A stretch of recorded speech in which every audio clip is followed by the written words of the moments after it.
بسم اللہ الرحمن الرحیم۔ سورہ یوسف کا ترجمہ دیکھیں گے۔ یہ آیت ایک کتاب واضح کی ہے، ہم نے اس کو اتارا ہے قرآن عربی زبان کا تاکہ تم سمجھو۔ ہم نے جو یہ قرآن آپ کے پاس بھیجا ہے اس کے ذریعے سے ہم آپ سے ایک بڑا عمدہ قصہ بیان کرتے ہیں، اور اس کے قبل آپ محض بے خبر تھے۔ وہ وقت قابل ذکر ہے جب یوسف نے اپنے والد سے کہا کہ ابا، میں نے 11 ستارے اور سورج اور چاند دیکھے ہیں، ان کو اپنے روبرو سجدہ کرتے دیکھا ہے۔ انہوں نے فرمایا کہ بیٹا، اپنے اس خواب کو اپنے بھائیوں کے روبرو مت بیان کرنا، بس وہ تمہارے لیے کوئی خاص تدبیریں کریں گے۔ بلا شبہ شیطان آدمی کا سری دشمن ہے، اور اسی طرح تمہارا رب تم کو منتخب کرے گا اور تم کو خوابوں کی تعبیر کا علم دے گا، اور تم پر اور یعقوب کے خاندان پر اپنا انعام کامل کرے گا، جیسا اس کے قبل تمہارے دادا پردادا یعنی ابراہیم علیہ السلام اور اسحاق علیہ السلام پر انعام کامل کر چکا ہے۔ واقعی تمہارا رب بڑا حکمت والا ہے۔ یوسف کے اور ان کے بھائیوں کے قصے میں خدا کی قدرت اور حضرت صلی اللہ علیہ وسلم کے نبوت کے دلائل موجود ہیں۔ ان لوگوں کے لیے جو پوچھتے ہیں وہ وقت قابل ذکر ہی جبکہ ان کے بھائیوں نے گفتگو کی کہ یوسف اور ان کے بھائی ہمارے باپ کو ہم سے زیادہ پیارے ہیں، حالانکہ ہم ایک جماعت ہیں۔ واقعی ہمارے باپ کھلی غلطی میں ہے، یا تو یوسف کو قتل کر ڈالو یا ان کو کسی سرزمین میں ڈال آؤ، تو تمہارے باپ کا رخ خالص تمہاری طرف ہو جائے گا اور تمہارے سب کام بن جائیں گے۔ انہی میں سے ایک کہنے والے نے کہا کہ یوسف کو قتل مت کرو اور ان کو کسی اندھیرے کنویں میں ڈال دو تاکہ ان کو کوئی راہ چلتا نکال لے اگر تم کو کرنا ہے۔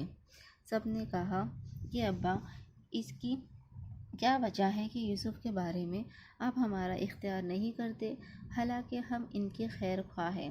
آپ ان کو کل کے روز ہمارے ساتھ بھیجیے کہ ذرا کھاوے اور کھیلے، اور ہم ان کی پوری حفاظت رکھیں گے۔ یعقوب نے فرمایا کہ مجھ کو یہ بات غم میں ڈالتی ہے کہ اس کو تم لے جاؤ، اور میں یہ اندیشہ کرتا ہوں کہ اس کو کوئی بھیڑیا کھا جائے اور تم اس سے بے خبر رہو۔ وہ بولے کہ اگر ان کو کوئی بھیڑیا کھا جائے گا اور ہم ایک جماعت موجود ہوں تو ہم بالکل ہی گئے گزرے ہوئے۔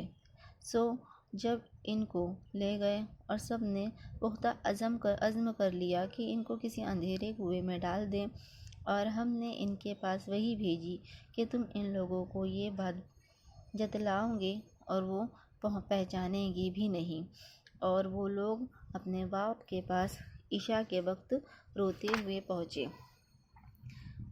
کہنے لگے، ابا، ہم سب تو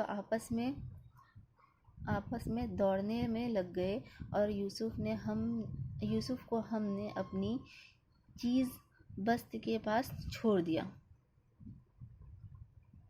بس ایک بھیڑیا ان کو کھا گیا، اور آپ تو ہمارا کاہے کو یقین کرنے لگے گو ہم سچے ہو اور یوسف کی قمیص پر جھوٹ موٹ کا خون بھی لائے تھے۔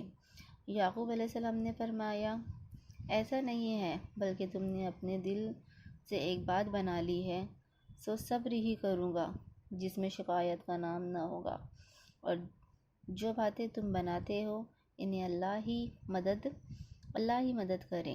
اور ایک قافلہ نکلا اور انہوں نے اپنا آدمی پانی لانے کے واسطے بھیجا۔ اس نے اپنا ڈول ڈالا، کہنے لگا، ارے بھائی، بڑا خوشی کی بات ہے، یہ تو اچھا لڑکا نکل آیا، اور ان کو مال تجارت قرار دے کر چھپا لیا، اور اللہ کو ان سب کی کارگزاریاں معلوم تھی، اور ان کو بہت ہی کم قیمت کو بیچ ڈالا، یعنی گنتی کے چند درہم کے عوض، اور وہ لوگ کچھ ان کے قدردان تو تھے ہی نہیں۔ آگے کل